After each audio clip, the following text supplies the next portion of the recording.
She has to smirk because she doesn't have any lips. I know that top lip. Reba. I love you, Reba. I literally love your lips. Welcome to Queer Coded Country, where yeehaw meets yes, queen. A podcast about growing up in the South and realizing that it's pretty dang queer. I'm Tucker. And I'm Hunter. And it's the time of announcements. Oh, please announce us. We need people to like, subscribe, follow on all platforms.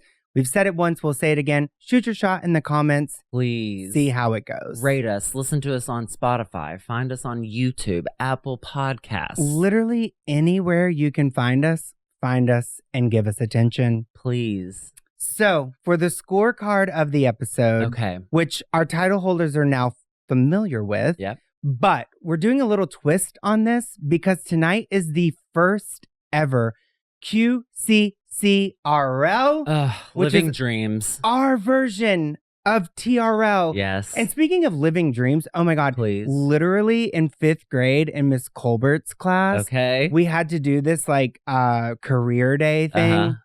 Everyone was like, I want to be a fireman. Ooh. And they were like, oh, nurse, doctor. I was like, I want to be on the Real World. And I want to have such a good season that they hire me as a TRL VJ.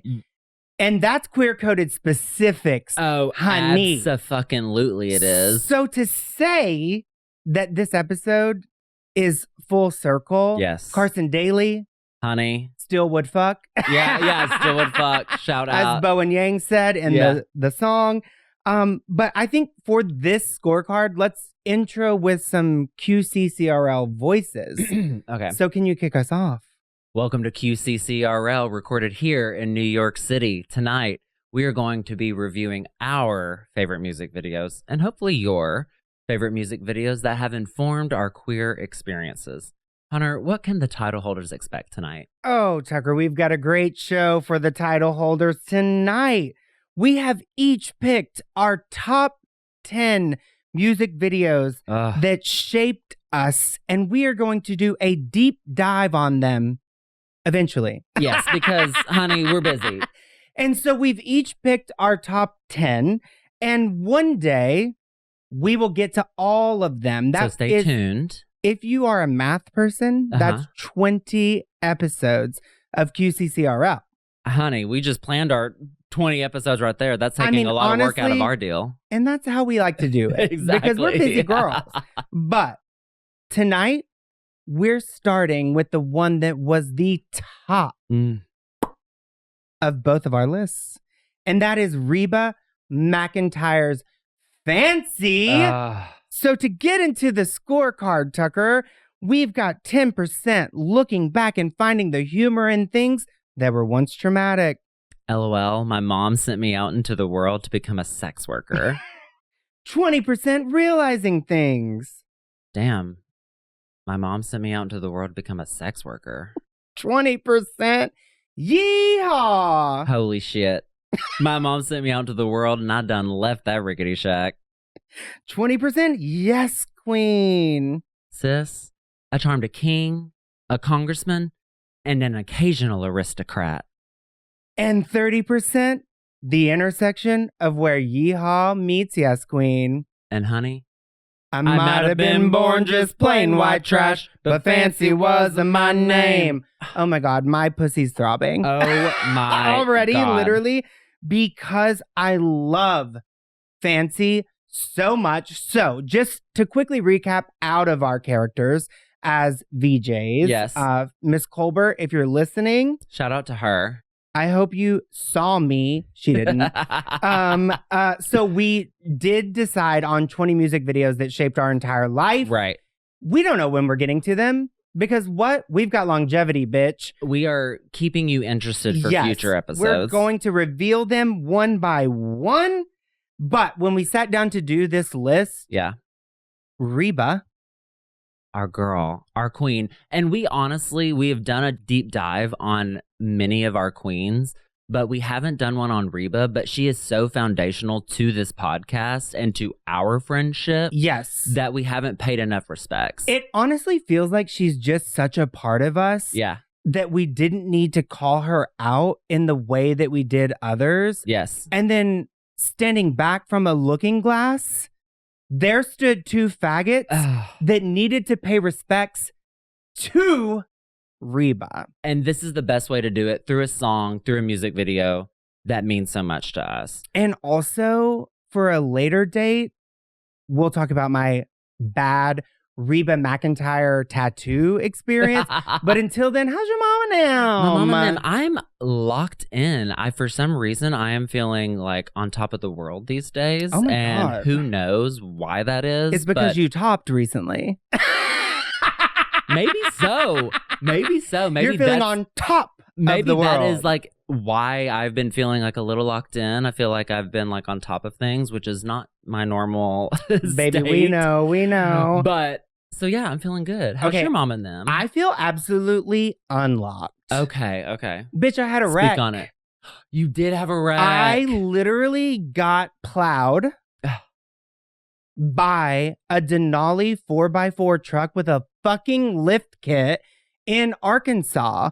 And honestly, like, that's karma. I was like, wait, what can I say right now? But honestly, like, getting plowed by a lift kit seems fun until you've done it.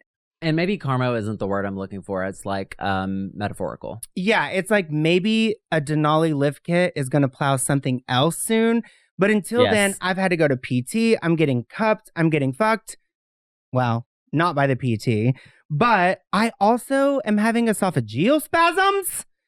Girl. I mean, honestly, I'm literally falling apart. I do, because you left this detail out. Hunter got in a wreck.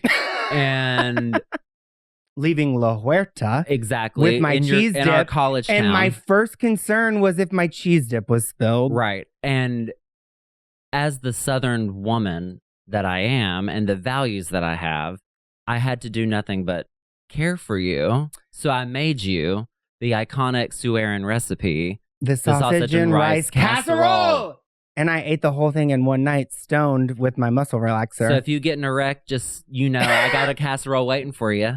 Comment on our page if you've been in a wreck, and we will send you a casserole. Terms and conditions apply. The T's and the C's. Okay, so QCCRL, TRL, huge moment for both of us, as many people growing up during the time of our lives. Yeah. Like, what was that for you? Like, why was TRL so important? Why were music videos so important? Bitch, I was racing home to see Carson Daly. It was access to culture. As we've discussed, my TV was not censored. Right. So I was watching all of the things, and I just remember feeling so connected. And honestly, sitting here now, realizing that they were in New York City, in Times Square, it was very Good Morning America, the way they would like cheer down to the crowd. And like, that is probably part of this like ingrained must move to New York City vibe that I had, because it was like literally what I got to experience was happening outside of the sticks, bitch. Because we're going to talk about the sticks tonight. Exactly. We were in the motherfucking sticks. Yeah, but like you see on TV, like this being the like epicenter of, at that time to us, like culture, and like tapped into the vein of like what's happening, what's trending with people outside of Arkansas. Wasn't even a word then, was it? I don't know. Yeah, totally. We were kids. Yeah, right. But I remember TRL, like for so many people, like that was my like come home from school. I wasn't doing sports after school. Honey, well, I was doing sports, but how was I watching TRL? I don't know. Must have been the elementary days. Maybe. But like I would come home, watch TRL, and feel like, oh my God, like I get to see what everyone is, like people around me outside of Arkansas, outside of my small town are into. And I remember during that time, like having a moment being like, I'm living the teen experience. Like I'm living what I used to watch in movies. Like I'm watching the music videos and I'm into them. And I would just think about them like all day long while I was at school, and like waiting to get home to see what was on the list that day. And for some reason, I envisioned myself at the locker thinking about Holla Back Girl and that music video. And then my locker buddy looking What's a at locker buddy? Well, she was just like below you. It was like all it was like all alphabetical, and she was always there. And she was always there. She was very quirky, but she was also tapped in. She was quirky, always there, and tapped in. And she was tapped title in. holder. But one day she looked at me. She goes, Tucker, you're metrosexual. Oh, and no. I will never forget it. But I was while also you're thinking about a music video in your head. Yes, exactly. And I was like, okay, metrosexuals are straight. So yeah, I'll take the compliment. I'll be that. Yeah, me too. So I think my standout TRL moment is just I can see Carson Daly standing in that like floor to ceiling window with the like TVs up. Yes, and also, which spoiler, it's on the list. Sometimes by Britney. You said one by name, so I get to say one by name. Okay. Title holders, first things first, let's buckle those belts because that's where we're going. But also, I think that like queer coded country is in touch with the culture of the South and like our queer experience in the South. This was our gateway to culture outside of that. Right. And also, the gays love a narrative. We love a story. We love symbolism. Exactly, because in a song, you get the lyrics, and of course, you interpret what they mean, but then the artist puts the visual to the lyrics, and what they're thinking could be very different. Also, what I loved about TRL is what we were talking about earlier. Like, we did not know each other during the TRL years, but still connected to so many of the songs because of TRL and like having a very similar experience, but living in different areas or times or whatever. Yes. And like specific references that both of us are like, it's a standout for both of us. And listen, we're deeply connected now, but then we weren't. And it was like, but that is what it meant to be queer coded country and the queer experience is that it was like, this was the limited access that we had. Yeah. We both had the same limited access. Yes. And it resonated with us, which is why we're sisters. Exactly. And it became a shared language among us. And then to realize later, like as we grew in our queer selves, that a lot of people in the queer community have these very similar relationships to these music videos, to these songs, to these artists, and relate them to their own queer experiences, which is why I think like music videos are very queer coded. Of course, everybody takes what they will from a music video, but for queer people, I think we see a lot of very heteronormative things on our TV. Yes. But we still find the little things within the music videos that we can relate to, or the things that are queer coded, like the things in the background or the setup, like whatever. We're like, something about this is giving me something I like and I relate to as a queer person, even if you don't know that you have a queer identity yet. Yes. I feel like I saw a version of myself that maybe I didn't know yet. Yeah.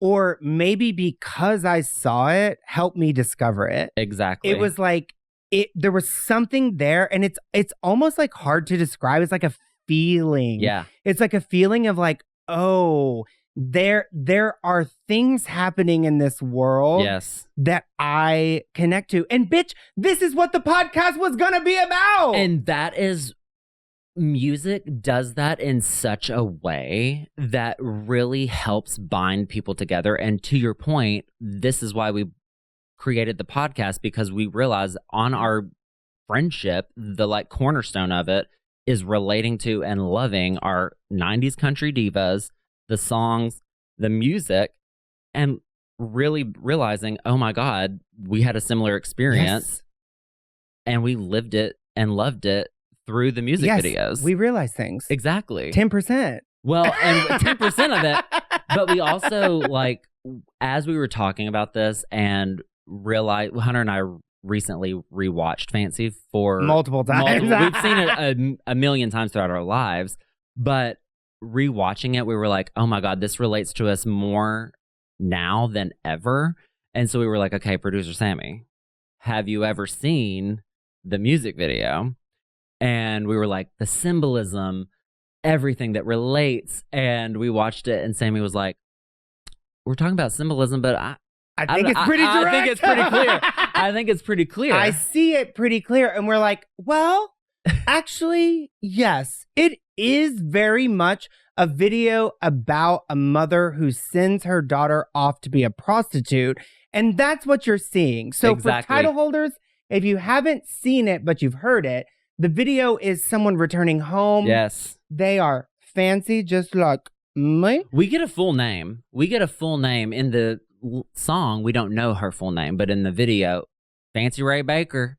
She's coming home. She's in a cab. In a cab. Bitch.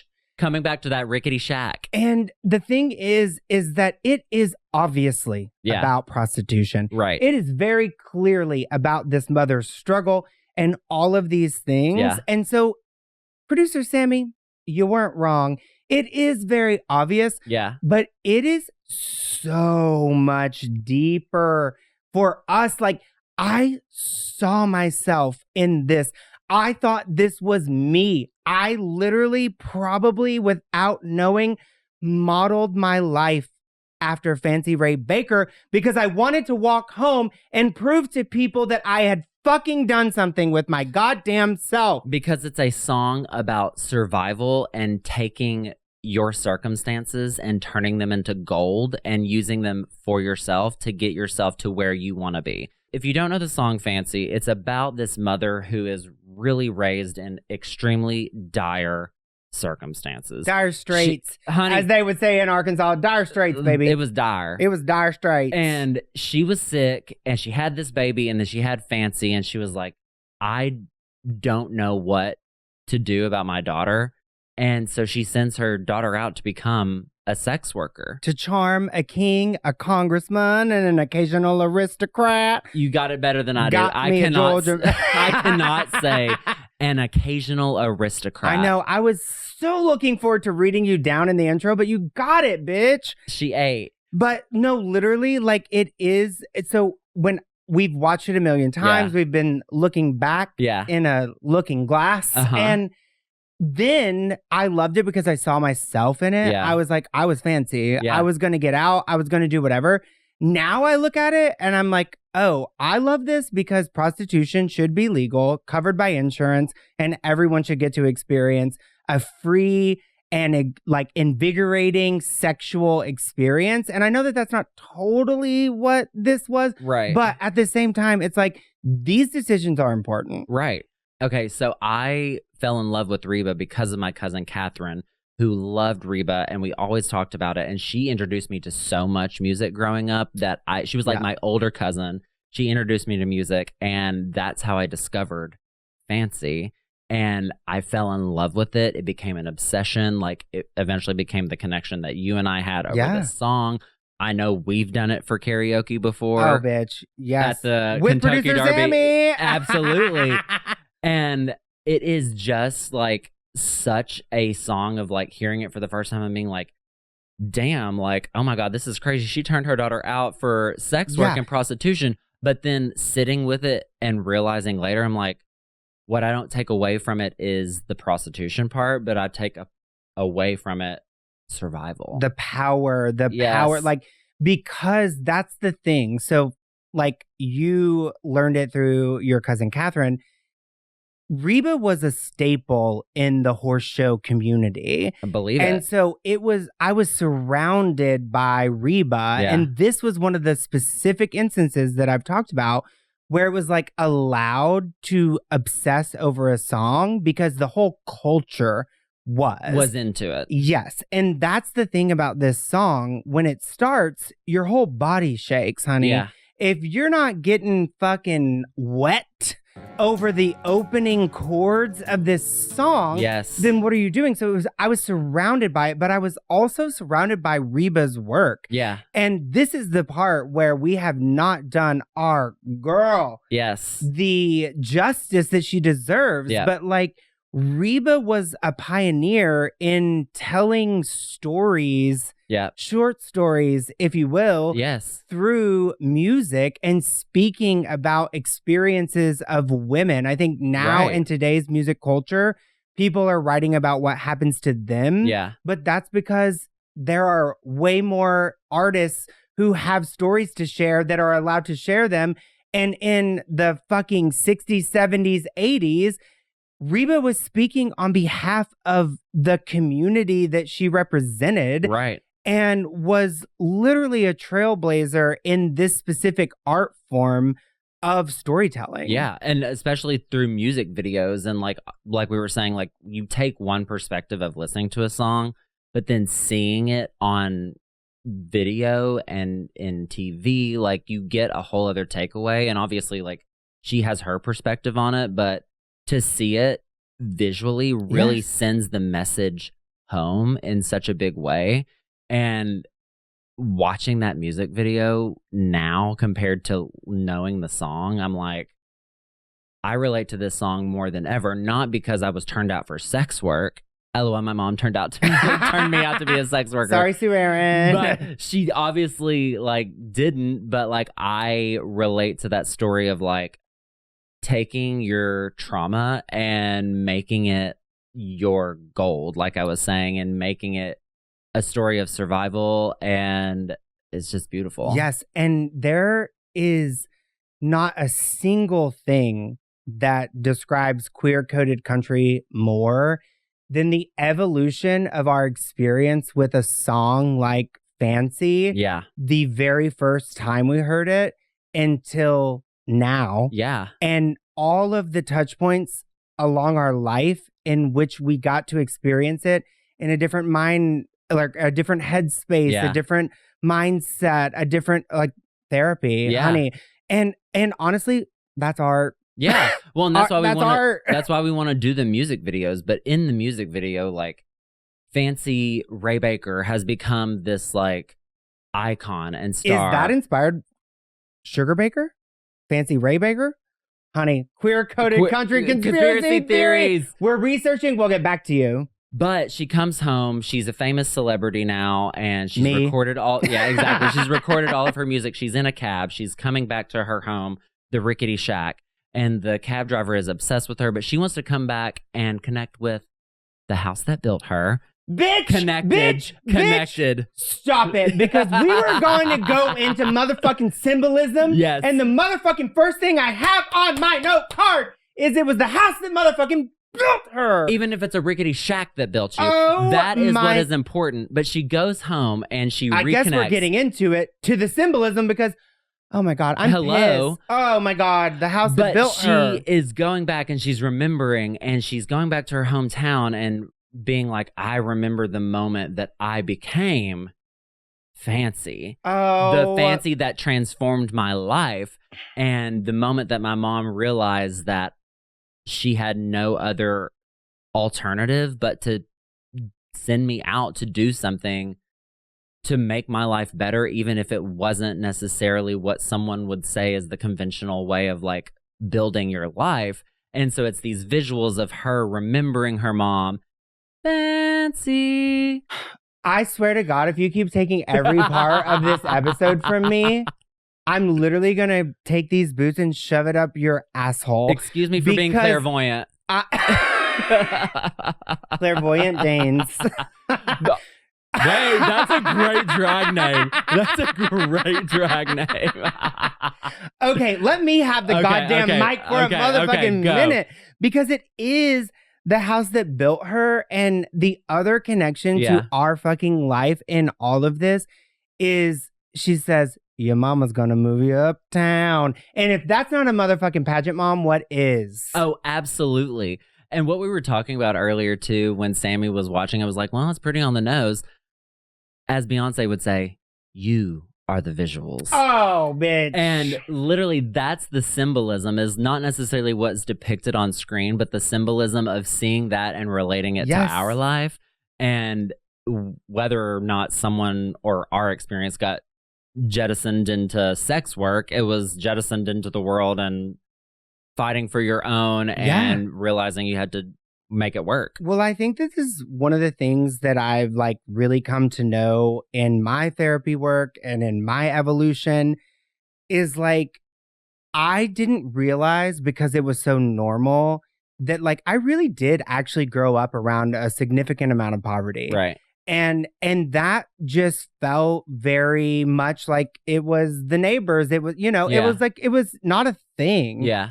And looking back, I see so much of the community that I grew up in, in parts of this song. And, it really is something that like you appreciate in a different way when you have this understanding of like, oh, this was survival. It goes back, like, that's what the song is about. It's about survival. And I think about like, yes, there are these notes of like prostitution and the mom sent her out and whatever. But what I saw was like someone seeking a better life, someone seeking better than what they had, and a mother that knew that like choices needed to be made. And that was inspiring to me because I, like, again, I wasn't put out for prostitution. I kind of wish I would have been.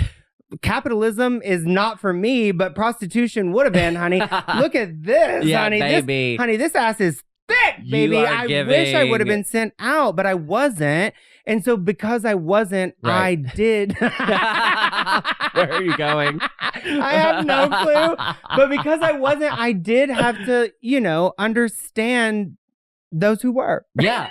Through Reba's fancy. Okay, so some context and some history on the song as well. Like I was saying, Bobbie Gentry originally wrote and performed the song. She wrote it and performed it in 1969. And Bobbie is known for her written stories via song of like true, deep Southern perspectives and always in a story-driven narrative. And when it came out at the time, like it wasn't necessarily like people were like, oh, that's bad because of prostitution. They were just like, they wouldn't even talk about it. Like it was just like, oh, this is a fun song.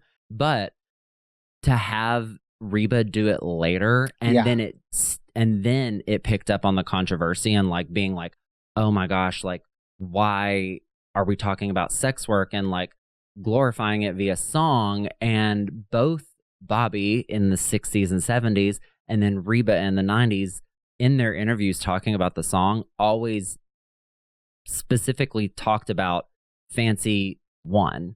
Fancy made the best of that. Fancy took the shit and turned it into gold. I guess that's what I'm talking about tonight.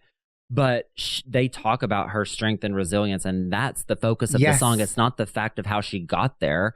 It's all about being able to recognize the circumstances that you're in and turn them into something that works for you. And that's queer coded. Like that, to your point about like being raised in these circumstances and realizing like this is dark sometimes and I can't help these scenarios, but seeing something and realizing like my hopes and dreams are actually going to propel me into doing something for myself. Well, I think that the part that like in the symbolism of it all that like really just like strikes me, like probably one of the most, is at the end of the video when she says, "It's okay, mama. I understand." And that's what you're talking about, is this queer-coded country thesis of like understanding that like things weren't ideal. And things didn't go as we would plan. And we felt the same nervousness and insecurity and kind of chaos that like Fancy probably felt in certain moments. But to be able to look back and say, no, it's okay. I understand. Like, I feel that with my mom. Like, Stacey is the biggest title holder, Grand Supreme, the biggest fucking title you can give her. But we still have these conversations where she's like, I wish I would have done something different. I wish I would have, this or that. And like the message that I always want to send to her in those moments is like, no, I get it. You were doing the best with what you fucking had. Period. And it's like, period. That is the evolution of this, because you see Fancy in the beginning feeling a little insecure, feeling uncomfortable, feeling exploited. And then you see her back there saying, no, I get it, mama. And she's in her furs, she's in everything. And she's like, no, this is what it had to be. And that is like the message, Stacey, love you. But like, that's what I try to tell her all the time is like, you did the absolute best with what you knew to do at the time. And that was to love me and not be perfect. Right. And not make decisions that were sound all the time. That makes it sound like she made unsound decisions, like driving to pick me up with her contacts out on an Ambien. Well, but that's for another time. But it is that. It's like, no, I can look back with so much respect to my mother and my father and this storyline, knowing that like they did what they had to do. Yeah, I mean, honestly, Mom and I talk about that all the time, about like what it was like growing up queer, and like maybe not always realizing the gravity of a scenario, but truly looking around and being like, this is the culture that I was raised in. How do I manage this? How do I like approach this? And you really are doing, and you and I talk about this a lot, but like using the tools that I have at this time to be able to manage the situation. And also, I think both of our moms,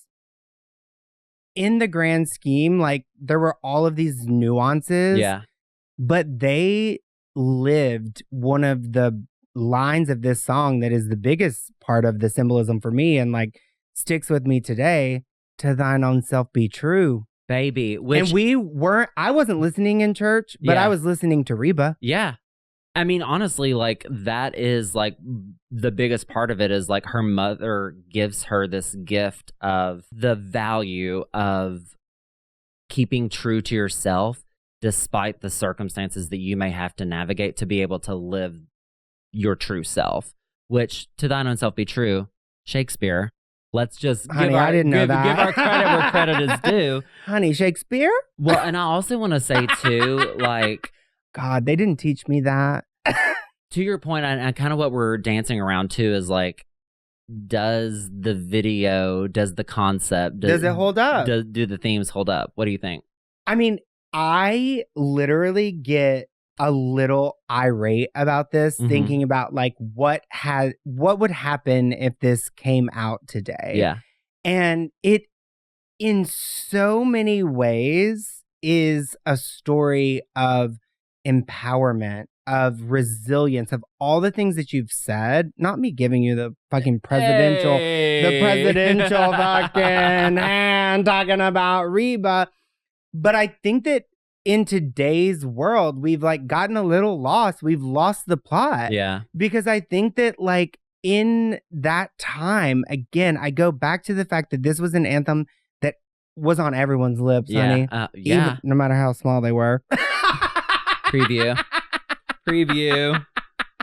But it was this thing that was like generally accepted. It was an anthem. It was empowerment. It was all of these things. Yeah. But I can't imagine if a country artist today, Carrie Underwood, released a song about putting her daughter out for prostitution, that it would be well received. Yeah. And that's the part of this whole cultural lexicon that makes me irate, is because it's like, we have lost the motherfucking plot because Fancy did what she had to do. Fancy's mom did what she had to do. Families everywhere would agree that they would do anything for their children. Our moms did it for us. Everyone, like, and so it's just, I don't know. It makes me mad. Like, I get so irate because I don't think it would be well received today. I do think that there would be this sector of the culture that is like, yes, women's empowerment. And that's where we stand. That's what we see. And I think so many of the women that I grew up with felt that way in the time that I was experiencing this. And I think now would feel ashamed to say that that's how they feel. Yeah.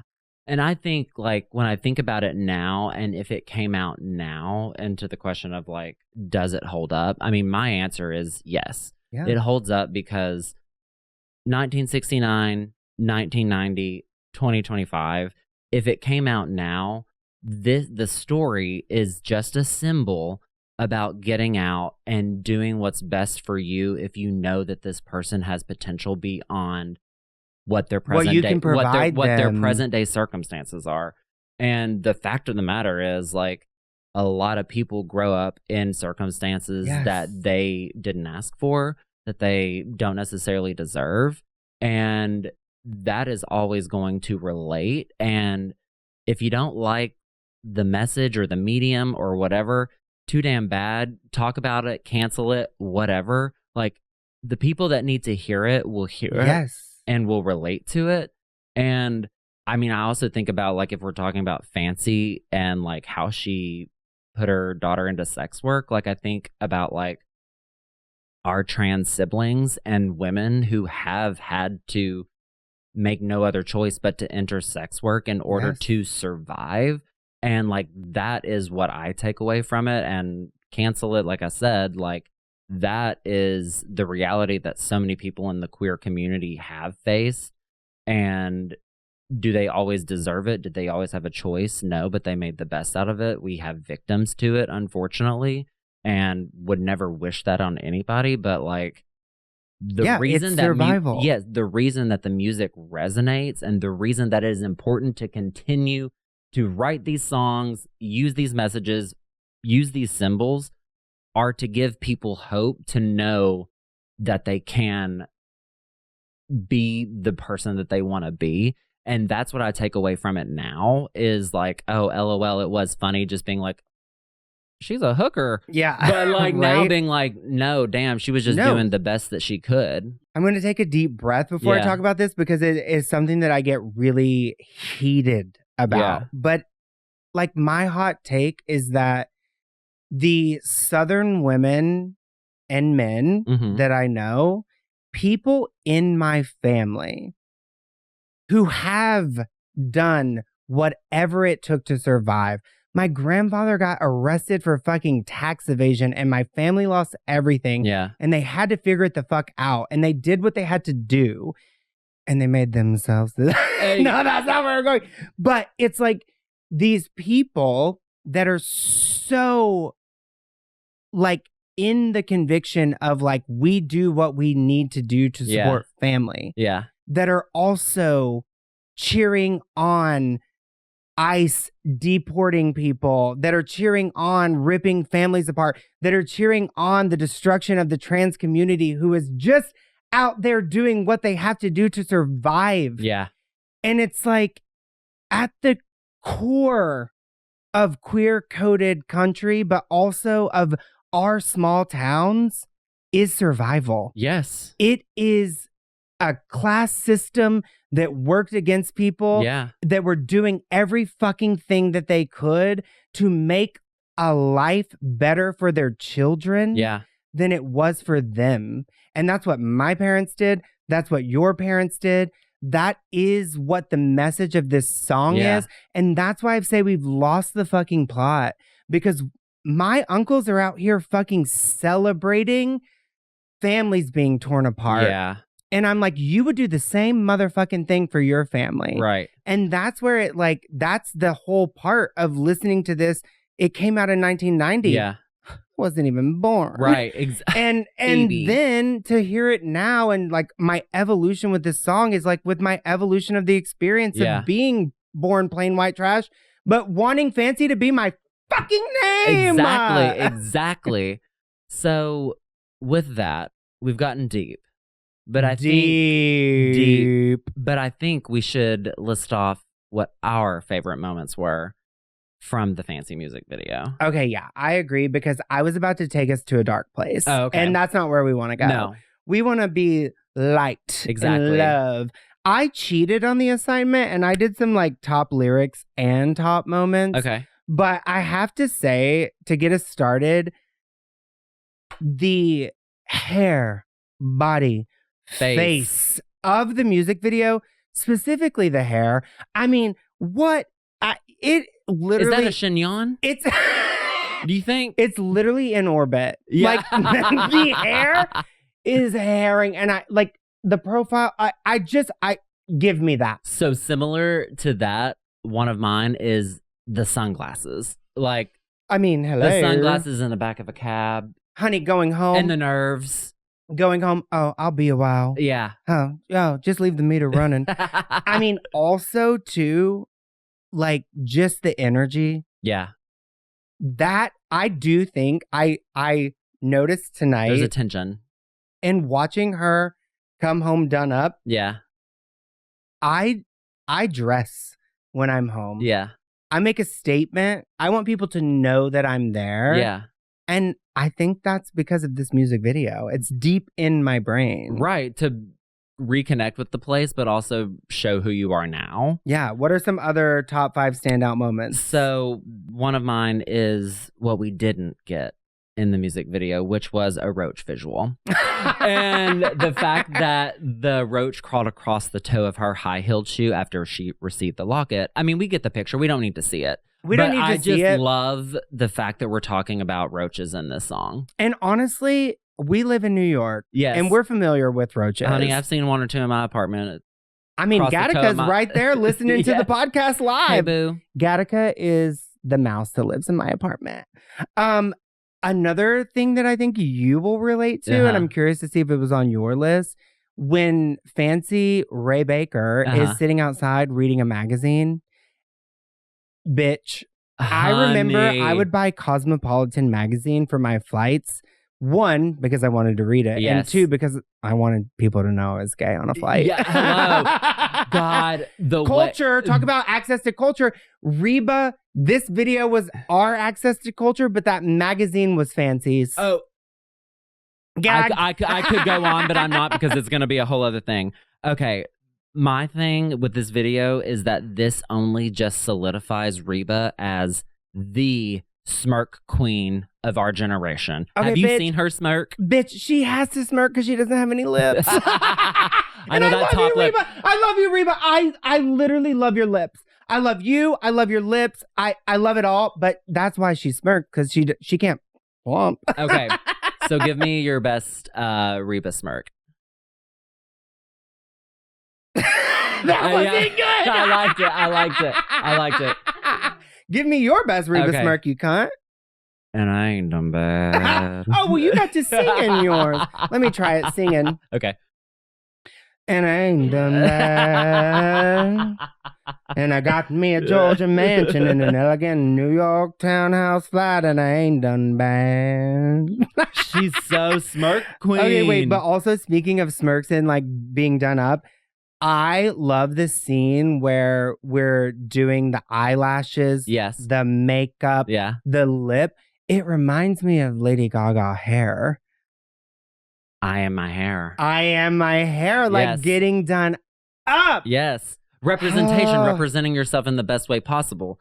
One of mine that you said earlier that we don't have to go further on is her looking back from a looking glass. Yeah, the visual is of her mom and the baby, and the mom is waving, and she goes, "It's okay, Mama, I understand." You mentioned it, and I know that one, but also to give some respect where respect is due, Mama. Fancy.